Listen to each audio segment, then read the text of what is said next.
ماشاءاللہ. لوح بھی تو قلم بھی تو تیرا وجود الکتاب، گنبد آبگین رنگ تیرے وجود میں ہے حباب. تیری نگاہ ناز سے دونوں مراد پا گئے، عقل غیاب و جستجو، عشق حضور و اضطراب.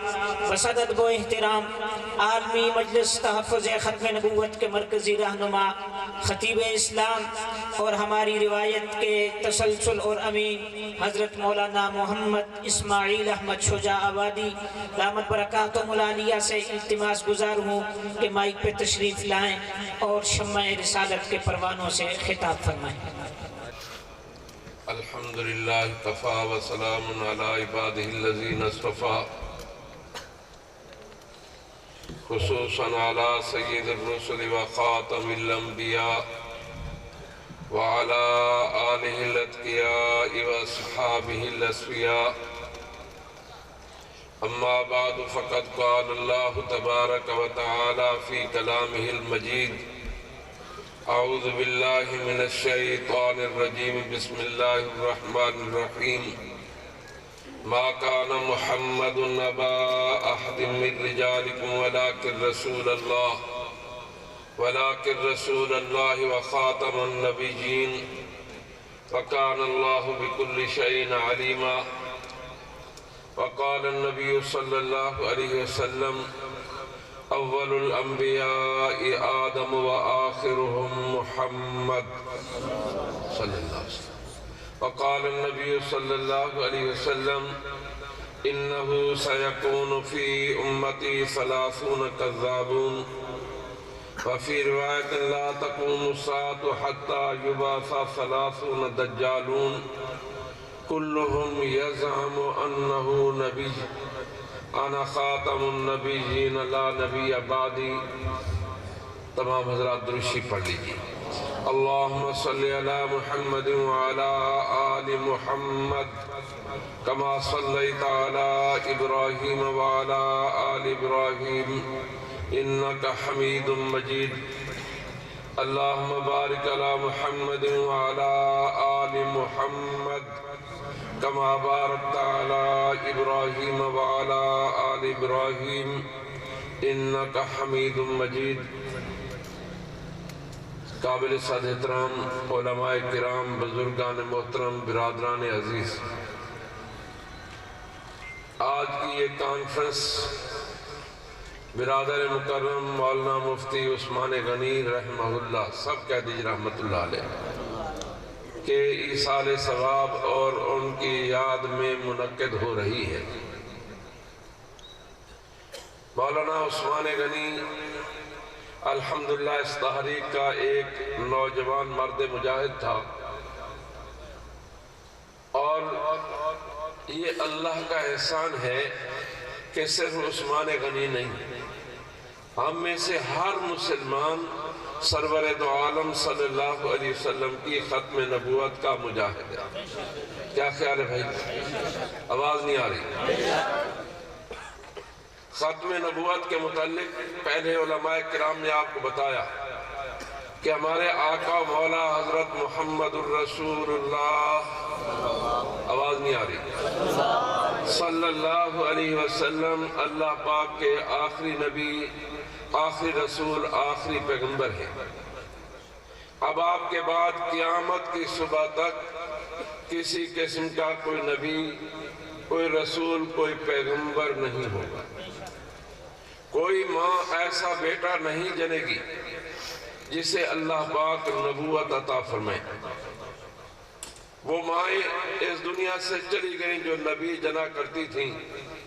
اب قیامت تک آنے والی تمام صدیاں، تمام ٹرم، تمام اوقات یہ سرور دو عالم صلی اللہ علیہ وسلم ہی کی صدی ہے. اور صرف قیامت تک نہیں، علماء کرام تشریف فرما ہے قیامت کے بعد بھی اگر کسی نبوت کا تصور ہو سکتا ہے تو وہ نبوت بھی حضرت محمد الرسول اللہ، آواز نہیں آ رہی، صلی اللہ علیہ وسلم ہی کی ہوگی. ایک حدیث پاک میں سرور دو عالم صلی اللہ علیہ وسلم نے ارشاد فرمایا آدم و ما دونہ تحت لوائی، قیامت کے دن حضرت آدم علیہ السلام سمیت ساری انسانیت میرے لواء الحمد کے جھنڈے کے نیچے ہوگی۔ سب کہہ دیجئے سبحان اللہ۔ اور قیامت کے دن قرآن پاک کی تلاوت ہوگی جو رحمت دو عالم صلی اللہ علیہ وسلم پر نازل ہوا۔ قیامت کے دن آقا نامدار سرور کون و مکان صلی اللہ علیہ وسلم کی شفاعت سے میں اور آپ جنت میں جائیں گے۔ سب کہہ دیجئے بے شک، انشاءاللہ نہیں، بے شک، یقیناً، لا ریب، حضور شفاعت فرمائیں گے، میں اور آپ جنت میں جائیں گے۔ تو اب آپ کی نبوت کا دورانیہ صرف قیامت تک نہیں، قیامت کے بعد بھی ابد الآباد تک آپ ہی کی نبوت اور رسالت ہوگی۔ مجھ سے پہلے دوستوں نے آپ کو بتلایا کہ سرور دو عالم صلی اللہ علیہ وسلم کے بعد بہت سارے لوگوں نے نبوت کا دعویٰ کیا ہے۔ دیکھیے عقیدہ ختم نبوت دین اسلام کا وہ عظیم الشان عقیدہ ہے، بنیادی عقیدہ ہے، جس کو بیان کرنے کے لیے اللہ تبارک و تعالیٰ نے قرآن پاک کی 100 آیات میں حضور کی ختم نبوت کو بیان کیا۔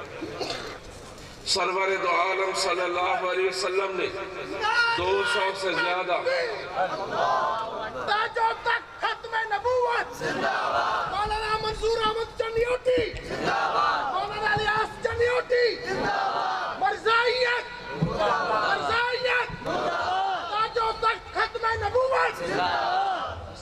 ماشاءاللہ سفیر اسلام، سفیر ختم نبوت حضرت مولانا منظور احمد چنیوٹی، سب کہہ دیجئے رحمت اللہ علیہ۔ ان کے فرزند ارجمند ہمارے مخدوم حضرت مولانا محمد الیاس چنیوٹی دامت برکاتہم تشریف لائے۔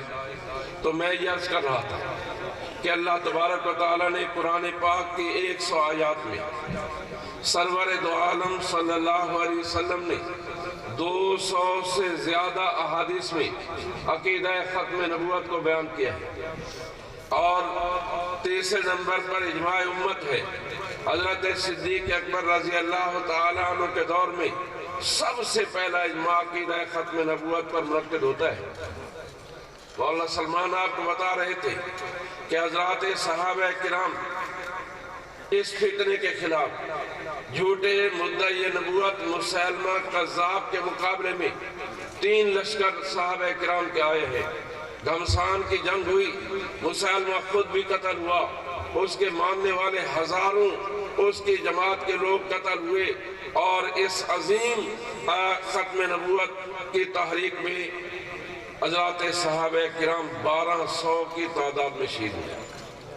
پورے دین اسلام کی حفاظت کے لیے سرور دو عالم صلی اللہ علیہ وسلم کی زندگی مبارک کے 28 سے 29 غزوات میں 269 یا 270 صحابہ کرام جام شہادت نوش کرتے ہیں، اور حضرت صدیق اکبر رضی اللہ تعالیٰ عنہ نے عقیدہ ختم نبوت کی حفاظت کے لیے 1200 صحابہ کرام کی عظیم الشان قربانی پیش کی ہے، جن میں سے 700 یا 800 حافظ قرآن تھے۔ اور عقل صحیح کا تقاضا بھی یہی ہے کہ جس چیز کی ابتدا ہو اس کی انتہا بھی، بولو یار، جس کی ابتدا ہو اس کی انتہا بھی ہونی چاہیے۔ آپ چچا وطنی میں تشریف فرما ہے، اس کی ایک ابتدا ہے، ایک انتہا ہے، اور ساہیوال ضلع کی ایک ابتدا ہے، ایک انتہا ہے، اور خود میری اور آپ کی زندگی کی بھی ایک ابتدا اور ایک انتہا ہے۔ ایسے ہی نبوت کی ابتدا حضرت آدم علیہ السلام سے ہوئی، اور انتہا رحمت دو عالم صلی اللہ علیہ وسلم کی ذات گرامی پر ہوئی۔ میرے محترم دوستو، بہت سارے لوگوں نے نبوت کا دعویٰ کیا۔ قریبی دور میں جہانی مرزا غلام احمد قادیانی جہنم مکانی نے جھوٹی نبوت کا ڈھونگ رچایا۔ اللہ پاک ہمارے بزرگوں کی قبروں پر کروڑوں رحمتیں نازل فرمائے جنہوں نے اس فتنے کا مقابلہ کیا، اور اس فتنے کے مقابلے کے لیے ہمیں ہزاروں علماء کرام میدان میں نظر آتے ہیں، اور اس فتنے کے مقابلے کے لیے الحمدللہ 1953 کی تحریک ختم نبوت میں 10,000 مسلمانوں نے اپنے گریبان کھول کر تاجدار ختم نبوت زندہ باد کے نعرے لگاتے ہوئے اپنے آپ کو حضور پر فدا کر دیا۔ میرے محترم دوستو، بظاہر وہ تحریک گولی سے دبا دی گئی ہے، اور اس تحریک میں حضرت مولانا صاحبزادہ محمد الیاس چنیوٹی دامت برکاتہم مجھ سے زیادہ وسیع مطالعہ رکھتے ہیں۔ اس تحریک میں عجیب و غریب قسم کے واقعات رونما ہوئے۔ ایک واقعہ یہ آتا ہے کہ ایک بڑھیا اپنے اکلوتے بیٹے کی برات لے کر لاہور کے دہلی دروازے کے بہر والی سڑک سے گزر رہی ہے، سامنے پارک میں گولیاں چل رہی ہیں۔ لوگوں سے پوچھتی ہے یہ گولیاں کیوں چل رہی ہیں؟ لوگوں نے کہا ماں یہاں حضور کی ختم نبوت کی تحریک چلی ہوئی ہے، جو آدمی ختم نبوت زندہ باد کا نعرہ لگاتا ہے اس کے سینے کو گولی سے چھلنی کیا جاتا ہے۔ اللہ اس اماں کی قبر پر کروڑوں رحمت نازل ہوئے۔ آمین کہہ دیجئے۔ ذرا دل پر ہاتھ رکھیے، صاحب اولاد دل پر ہاتھ رکھیں کہ اولاد بھی بڑھاپے کی ہو اور اس عمر کی کہ اگر مرد یا عورت دوسری شادی کرنا چاہے تو اولاد نہ ہو سکے۔ اس بڑھیا نے اپنے بیٹے کو بلایا، سینے سے لگایا، پیشانی کو چوما، رخساروں پر بوسہ دے کر کہتی ہے بیٹا تو جانتا ہے تو چھوٹا سا تھا، تیرا باپ مر گیا، میں نے لوگوں کے گھروں میں ان کے غلیظ چیتھڑے دھوئے، ان کے گھروں میں برتن مانجے، ان کے گھروں میں جھاڑو پھیرے، تجھے پالا پوسا جوان کیا۔ آج میرا جی یہ چاہتا تھا کہ میرے گھر ختم نبوت، میرے گھر جو ہے میری نوح آئے، میری بہو آئے، میرے گھر خوشی کے شادیانے بجے، لیکن بیٹا میں نے یہاں آ کر پروگرام تبدیل کر لیا ہے۔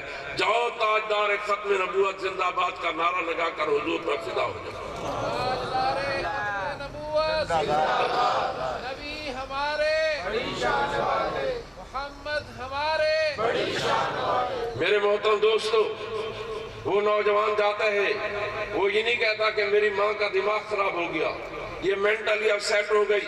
کوئی ماں یوں اپنے بیٹے کو جو ہے موت کے منہ میں نہیں دھکیلتی، وہ جاتا ہے تاجدار ختم نبوت زندہ باد کا نعرہ لگاتا ہے، گولی آتی ہے، سینوں کو چیرتی ہوئی پار نکل جاتی ہے، وہ نوجوان گرتا ہے، تڑپنے لگ جاتا ہے، وہ بڑھیا دوڑ کر جاتی ہے، اپنے شہید ہونے والے بیٹے کے خون کا چلو لے کر آسمان کی طرف پھینکتے ہوئے کہتی ہے پروردگارا اور تو کوئی نیکی نہیں تھی، یہی ایک بیٹا تھا جو تیرے محبوب کی ختم نبوت کے لیے قربان کر دیا۔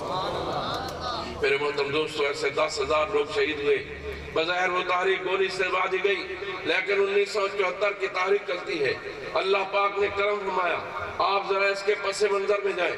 1970 کے الیکشن ہوتے ہیں، پاکستان یہ قادیانی جماعت نے اس وقت پاکستان پیپلز پارٹی اور جناب ذوالفقار علی بھٹو کے ساتھ نوٹ اور ووٹ دونوں صورتوں میں تعاون کیا، اس لیے کہ مقابلے میں جمعیت علماء اسلام مولانا مفتی محمود تھے، مقابلے میں علامہ شاہ نورانی تھے، مقابلے جماعت اسلامی تھی۔ یہ تینوں جماعتیں یہ دینی جماعتیں تھیں جو انہیں کسی صورت میں وارہ نہیں کھاتی تھیں، تو انہوں نے بھٹو صاحب کے ساتھ تعاون کیا۔ اور 1973 کی تحریک ہے، ہمارے حضرت مولانا صاحبزادہ محمد الیاس تشریف فرما ہے، ان کے قریب جناب نگر میں قادیانیوں کا سالانہ جلسہ ہے، اعلان ہوتا ہے، تشریف لاتے ہیں امیر جماعت احمدیہ جناب مرزا ناصر احمد۔ اب مرزا ناصر احمد مائک کے سامنے آ کر کھڑا ہوتا ہے اور آ کر بالکل خاموش ہے، لوگ بڑے حیران ہیں کہ یہ بولتا کیوں نہیں۔ اتنے میں سرگودا ایئر بیس سے فضائیہ کا ایک جہاز آتا ہے، ڈئی مار کر سلامی دیتا ہے، چلا جاتا ہے، دوسرا جہاز آتا ہے، تیسرا جہاز آتا ہے، اس لیے کہ فضائیہ کا سربراہ جنرل اختر عبدالعلی قادیانی تھا۔ اور اب مرزا ناصر احمد سور کی طرح اکڑا اور کہتا ہے احمدیوں تمہاری محنت کا پھل پک چکا ہے اور پاکستان پر تمہاری حکومت قائم ہونے والی ہے۔ ادھر قادیانی پاکستان پر حکومت قائم کرنے کا خواب دیکھ رہے تھے، ادھر پردہ غیب سے اللہ پاک نے تحریک ختم نبوت کی قیادت کے لیے شیخ الاسلام حضرت علامہ مولانا سید محمد یوسف بنوری رحمہ اللہ کو چنا، شیخ عالمی مجلس تحفظ ختم نبوت کے امیر بنے، اور شیخ نے اس وقت کے عالم اسلام کے رہنماؤں کو خطوط لکھے۔ جناب فیصل شاہ فیصل شہید کو خط لکھے، جناب کرنل قذافی کو خط لکھے کہ تمہارے ذوالفقار بھٹو سے اچھے تعلقات ہیں۔ اس وقت پاکستان کی فوج میں جنرل ٹکا خان اور جنرل ضیاء الحق کے درمیان 14 جرنیل قادیانی ہیں۔ خدا نہ خواستہ اگر فوج حکومت کا تختہ الٹی ہے تو پاکستان پر قادیانی انقلاب ہوگا۔ اور ادھر شیخ یہ خط لکھ رہے ہیں، اور ادھر ہمارے نیشنل میڈیکل کالج کے طلباء پشاور کے ڈومال پر جاتے ہیں، اور میرے سے پہلے آپ کو دورانی صاحب بتا رہے تھے کہ جب گاڑی وہاں جا کر رکی جناب ایکسپریس تو قادیانیوں نے احمدیت زندہ باد کے نعرے لگائے اور لٹریچر تقسیم کیا اور مرزا غلام احمد کی جے کا نعرہ لگایا۔ یہ طلباء جو اس سے پہلے یونین کا الیکشن لڑ چکے تھے اور ان کے یونین کے انتخاب میں کچھ قادیانی بھی کھڑے ہوئے، اور ان طلباء کا جذبہ بنا ہوا تھا۔ عالمی مجلس تحفظ ختم نبوت کے ہیڈ آفس سے ہزاروں لٹریچر انہوں نے لیے اور تقسیم کیے۔ میرے محترم دوستو، انہوں نے جواب میں نعرے لگائے۔ اب قادیانی یہ کیسے برداشت کر سکتے تھے؟ قادیانی جماعت کا چوتھا لاٹ پادری جو جناب ذوالفقار بھٹو اور قادیانی جماعت کے درمیان رابطہ تھا، مرزا طاہر احمد، وہ جناب ذوالفقار بھٹو کو ملتا ہے اور بتلاتا ہے کہ چند نوجوانوں نے ہمارے گھر میں آ کر ہمارے خلاف، ہمارے حضور کے خلاف نعرے لگائے۔ بھٹو بہت ہوشیار سیاستدان تھا۔ میں اس بات میں نہیں پڑھنا چاہتا کہ اس کا سیاسی قتل ہوا یا مذہبی قتل ہوا۔ اتنی بات ضرور ہے کہ جناب ذوالفقار بھٹو کی سزائے موت میں قادیانی برابر کے شریک ہیں۔ مسعود محمود ایف ایس ایف کا چیئرمین تھا جو وعدہ معاف گواہ بنا۔ ایک قادیانی وعدہ معاف گواہ کی بنا پر ذوالفقار بھٹو کو تختہ دار پر لٹکایا گیا۔ بہرحال میرے محترم دوستو، بھٹو کے پاس جب طاہر پہنچتا ہے تو بھٹو کے سامنے ساری صورتحال رکھتا ہے۔ بھٹو بہت ہوشیار سیاستدان تھا، کہنے گا مرزا طاہر تو بالکل پاگل ہے، تیرے کو چند چھوکرے نہیں سنبھالے گئے۔ اب یہ کیسے؟ وہ سمجھا کہ جناب حکومت کے آشیرواد حاصل ہے۔ واپسی کا پروگرام معلوم کیا اور طلباء 3 گھنٹے تک گاڑی کو روکے رکھا اور طلباء کی پٹائی کی جاتی رہی۔ 50 طلباء شدید زخمی ہوئے، دوسرے بھی زخمی ہوئے، پھر تحریک چلی۔ آپ اندازہ فرمائیں، ادھر قادیانی روا میں جناب نگر میں یہ اعلان کرتے ہیں کہ جناب اب پاکستان پر ہماری حکومت قائم ہونے والی ہے۔ ادھر پردہ غیب سے شیخ بنوری تحریک ختم نبوت کے امیر بنتے ہیں۔ ادھر ہمارے نیشنل میڈیکل کالج کے طلباء ٹور پر جاتے ہیں۔ واپسی پر ان پر تشدد ہوتا ہے، تحریک چلتی ہے۔ اللہ کا کرم دیکھیے کہ بات اسمبلی میں پہنچی۔ جناب ذوالفقار بھٹو نے کہا کہ میں یہ کیس اسمبلی میں پیش کروں گا۔ مرزا ناصر احمد نے کہا کیس ہمارے خلاف ہے، ہمیں بھی سنا جائے۔ چنانچہ اسمبلی کو خصوصی کمیٹی قرار دے کر قادیانی جماعت کے لاٹ پادری کو بلایا گیا۔ 11 دن مرزا ناصر احمد کو سنا گیا اور 2 دن لاہوری گروپ کے سربراہ۔ 13 دن کی بحث کے بعد پوری کی پوری قومی اسمبلی نے قادیانیوں کو متفق آئینی ترمیم کے ذریعے کافر قرار دیا۔ سب کہہ دیجئے الحمدللہ۔ ایک ممبر نے بھی اختلاف نہیں کیا۔ آپ حیران ہوں گے کہ ہمارے کراچی سے ایک عالم تھے مولانا ظفر احمد انصاری، اور وہ MNA تھے۔ انہوں نے اپنی تقریر میں کہا جناب اسپیکر، جناب مرزا غلام احمد صاحب قادیانی فرماتے ہیں۔ ہمارے جنوبی پنجاب لیاقت پور سے خواجہ جمال محمد قریجہ MNA تھے کھڑے ہوئے، کہا جناب اسپیکر آپ اس مولوی صاحب کو روکیے، یہ مرزا قادیانی کے نام کے ساتھ جناب اور صاحب کا نام نہ کہے۔ اسپیکر نے کہا کہ آپ کی باری کل آئے گی، توجہ فرمائیے۔ خواجہ جمال محمد قریجہ کہتے ہیں کہ جناب اسپیکر آپ عجیب آدمی ہیں، میرے پیٹ میں مروڑ اب اٹھ رہا ہے، مجھے 104 درجے کا بخار اب ہے۔ آپ کہتے ہیں کہ جناب کل آپ ڈاکٹر کو بلاؤں گا، آپ مجھے مارنا چاہتے ہیں، روکیے اسے، مولوی صاحب کو ابھی روکیے، یہ مرزے کے ساتھ جناب اور صاحب کا لفظ نہ کہیں۔ اس نے کہا کہ آپ جذباتی ہو رہے ہیں۔ کہا جذباتی ہونا کیا ہوتا ہے؟ یہ ہمارے باپوں کو سور کہتا ہے، ہماری ماؤں کو کتیا کہتا ہے۔ جو ہمارے باپ کو سور کہے گا وہ خود سور کا بچہ ہوگا، جو ہماری ماں کو کتیا کہے گا خود کتیا کا بچہ ہوگا۔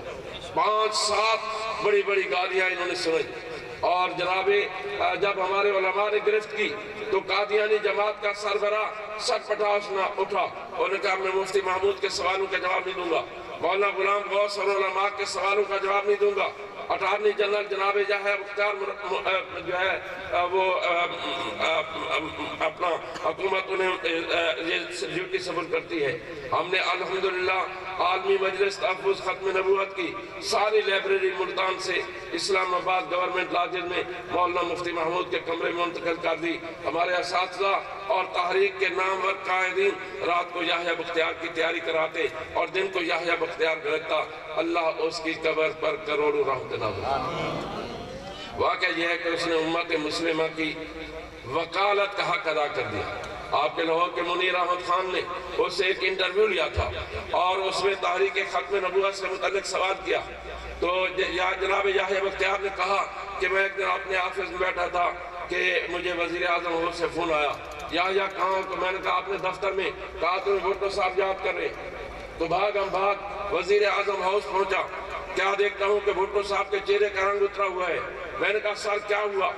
کہنے کا ابھی مرزا ناصر احمد آیا تھا اور وہ کہتا تھا کہ آپ کا اٹارنی جنرل مجھے کافر قرار دلوانے پر تلا ہوا ہے۔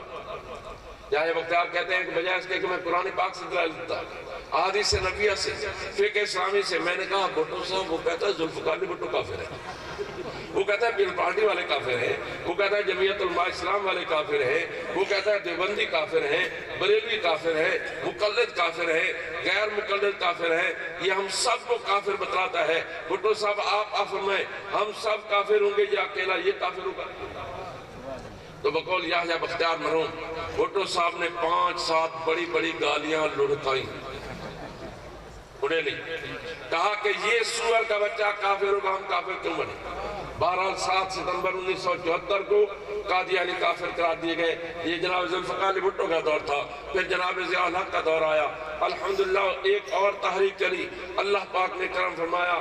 ہمارے راجہ ظفر الحق اس وقت مسلم لیگ نون کے مرکزی رہنماؤں میں سے ہیں۔ ہمارے حضرت مولانا محمد شریف جلندھری رحمۃ اللہ علیہ عالمی مجلس تحفظ ختم نبوت کے ناظم اعلیٰ تھے۔ انہیں جا کر ملے کہ جناب آپ ضیاء الحق سے ہماری بات کرائیں کہ اس وقت ہم نے پورے ملک کو اسلام آباد آنے کی دعوت دی ہے۔ چنانچہ 26 اپریل 1984 کو اسلام آباد کا رخ کیا گیا تو جنرل ضیاء الحق نے عالمی مجلس تحفظ ختم نبوت کے امیر خواجہ خواجگان حضرت مولانا خواجہ خان محمد رحمہ اللہ کو دعوت مذاکرات دی۔ اس میں اہل حدیث دیوبندی بریلوی اہل حدیث سارے حضرات شریک ہوئے، جماعت اسلامی کے حضرات بھی تھے۔ اللہ پاک نے کرم فرمایا، جنرل محمد ضیاء الحق نے بحیثیت صدر مملکت تعزیرات پاکستان میں دفعہ نمبر 298C کا اضافہ کیا، جس کی روح سے قادیانی مرزا غلام کو نبی اور علیہ السلام نہیں کہہ سکتے، اس کے ساتھیوں کو صحابی رضی اللہ عنہ، آپ بھی بولے نا، اس کی بیوی کو ام المومنین، اس کی ایک لوز کریکٹر اور بد کردار بیٹی مبارکہ کو قادیانی سیدۃ نساء العالمین کا لقب دیتے تھے۔ قادیانی جنرل ضیاء الحق نے کہا کہ سیدۃ نساء العالمین کا لقب یہ صرف ہماری حضرت فاطمہ الزہرا رضی اللہ تعالیٰ کا لقب ہے۔ غرضے کے قادیانی مختلف عدالتوں میں گئے، 8 ہائی کورٹوں نے ان کے خلاف فیصلے دیے، فیڈرل شریعت کورٹ نے ان کے خلاف فیصلہ دیا۔ 1995 میں یہ سارے فیصلے قومی اس میں سپریم کورٹ میں پیش ہوتے ہیں اور سپریم کورٹ کے فل بینچ نے اس کیس کی سماعت کی اور فل بینچ کی قیادت جسٹس شفیع الرحمان کر رہا تھا۔ انہی دنوں علامہ شاہ احمد نورانی مرحوم کا بیان آیا کہ جسٹس شفیع الرحمان قادیانی ہے۔ جسٹس شفیع الرحمان قادیانی ہونے کے باوجود قادیانیوں کو رسپانس نہ دے سکا۔ جسٹس عبدالقدیر چودھری نے 37 صفحے کا فیصلہ لکھا۔ قادیانی پھر نظر ثانی میں گئے تاکہ پرویز مشرف نے میاں نواز شریف کی حکومت کو چلتا کیا اور آپ جانتے ہیں کہ فوج اقتدار میں آئے تو آئین معطل ہو جاتا ہے۔ آئین معطل ہونے کا مطلب ختم نبوت کے قوانین بھی معطل۔ تشویش ہوئی، ہمارے بزرگوں نے مختلف مسالک کے علماء مشائخ کو دعاؤں پر مشتمل خطوط لکھے۔ اللہ پاک نے کرم فرمایا، ابھی اس کے اقتدار کو 1 مہینہ نہیں گزرا تھا، 8 نومبر کو سپریم کورٹ میں نظر ثانی کی اپیل لگی، مسترد ہو گئی۔ سب کہہ دیجئے الحمدللہ۔ میرے محترم دوستو، ہم اپنا کیس جیت چکے اور قادیانی اپنا کیس لوئر کورٹ سے لے کر سپریم کورٹ تک، بہاولپور کی عدالت سے لے کر ماریشس تک، پاکستان کی پارلیمنٹ سے لے کر گمبیا کی جنرل کونسل تک، دنیا کا کوئی فورم ایسا نہیں جہاں قادیانی گئے ہوں اور انہیں چتر نہ لگے ہوں۔ لیکن اس کے باوجود وہ مرزا قادیانی کا بدبودار لاشا لے کر کریا کریا بستی بستی پھرتے ہیں۔ یہ کانفرنسیں اس لیے منعقد کی جاتی ہیں تاکہ عام مسلمانوں کے ایمان کا تحفظ کیا جائے۔ دیکھیے قادیانی، ان کے ہاتھ بڑے لمبے ہیں۔ ابو بکر خدا بخش نتھو کا ریٹائر ہوتا ہے، جناب شہباز شریف انہیں دوبارہ مسلط کرتے ہیں۔ عالمی مجلس تحفظ ختم نبوت اور دوسری دینی جماعتوں نے اپنی طرف سے بھرپور کوشش کی۔ قائد جمعیت حضرت مولانا فضل الرحمان دامت برکاتہم سے بھی درخواست کی گئی، حضرت مولانا شہباز شریف کو کہا اور وہ دوبارہ ختم ہوا۔ اس کا بھتیجا وقاص الحسن نتھو کا، وہ گزشتہ دور میں سی ٹی ڈی کا ایک اہم عہدیدار سے بنایا جاتا ہے۔ الحمدللہ حضرت مولانا محمد الیاس موجود ہیں۔ اسمبلی میں ان حضرات نے آواز اٹھائی، پنجاب اسمبلی میں ہم نے بھی اپنے ذرائع اختیار کیے۔ جناب پرویز الہی نے اس کا نوٹیفیکیشن جو ہو چکا تھا کینسل کر دیا، لیکن آج پھر اسی وقاص الحسن کو محکمہ اینٹی کرپشن کا ڈپٹی ڈائریکٹر بنایا گیا ہے۔ تو اس اجتماع کی وساطت سے ہم نگران حکومتوں سے بھی کہتے ہیں اور مرکزی حکمرانوں سے بھی کہتے ہیں کہ خدا کا خوف کرو۔ قادیانی ہوئے جو تم جس کے جال، کیسے جی مولانا نصیر صاحب، اس کا دشمن آسماں کیوں ہو؟ قادیانی جس کے ساتھ یا قادیانی کی جس نے قادیانی کو رسپانس دیا اس کا بیڑا غرق ہوا۔ جناب شہباز شریف صاحب، آپ کی عدت پوری ہو رہی ہے، خدا کا خوف کیجئے۔ اور پر ایسے ہی نگران وزیر اعلیٰ سے بھی بات کی ہے اور ہم پورے ملک میں الحمدللہ صدا احتجاج بلند کر رہے ہیں اور حکمرانوں سے یہ ہم اپیل کرتے ہیں، مطالبہ کرتے ہیں کہ جناب وقاص الحسن نتھو کو محکمہ اینٹی کرپشن کا جو ڈپٹی ڈائریکٹر بنایا گیا ہے یہ نوٹیفیکیشن کینسل کیا جائے۔ کیا خیال ہے بھائی؟ ایسا بولتے ہو؟ اس کا نوٹیفیکیشن کینسل ہونا چاہیے۔ اللہ کا کرم ہے کہ چوکیدار جاگ رہے ہیں، سب کہہ دیجئے الحمدللہ۔ جاگ رہے ہیں کہ نہیں جاگ رہے؟ الحمدللہ ہم سب حضور کے چوکیدار ہیں۔ انشاءاللہ العزیز جب تک ہمارے جسموں میں جان موجود ہے، روح موجود ہے، ہم حضور کی چوکیداری کرتے رہیں گے۔ اللہ پاک سے دعا ہے ہم سب کو عقیدہ ختم نبوت کی حفاظت کی توفیق نصیب فرمائے۔ اقول قولی ھذا والحمدللہ رب العالمین وما علینا الا البلاغ۔